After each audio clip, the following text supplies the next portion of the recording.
Kaixo talde, gaur azaroak 25 da, genero indarkeriaren aurkako eguna. Taldetan jarriko zarete eta nik bitartean fitzen bira joango naiz. Zertarako! Eta hauek beti batera, nola, Eta zuri zer? Denak gorkaekin nagoela dakite, baina ez dakitena da gorka nik ez ditudan nahi gauzak egitera behartzen naituela. Eta zut zer izango izuntik laguna. Ba ez, oraindik ez dut beharrik ikusten. Ez duzulako beharrik edo inorez duelako nahi zurekin egon. Denek esaten didatea noiz izango da mutil laguna, baina ez dakitena ni lesbiana naizela. Azken aldian, neska batekin hitz egiten hasi nintzen. Eta duela egun batzuk berarekin elkartu nintzen. Egun horretan klaseko mutil batek berarekin ikusi ninduen. Eta etxera airegatzean nire telefonoa begiratu nuenean klasikide horren mezuak ikusi nituen.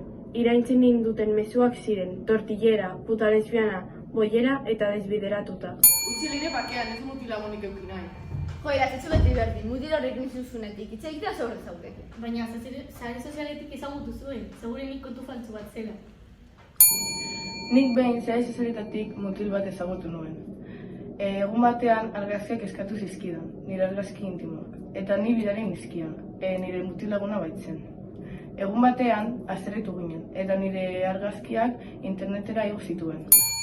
Paula, eta zu zer, neska txarroa zara, edo nuki dezakizun mutil lagun bezala.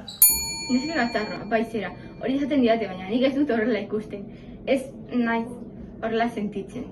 Edertasun kanonen barruan sartzearen prezioa egunero sentitzen dut. Markako arropa, makillatu baina ez gehiegi, kontu zibili pisua ez hartzeko nekagarria da.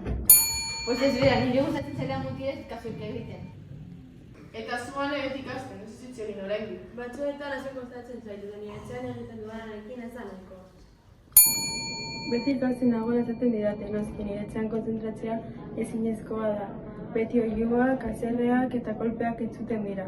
Ihes egin nahi dut.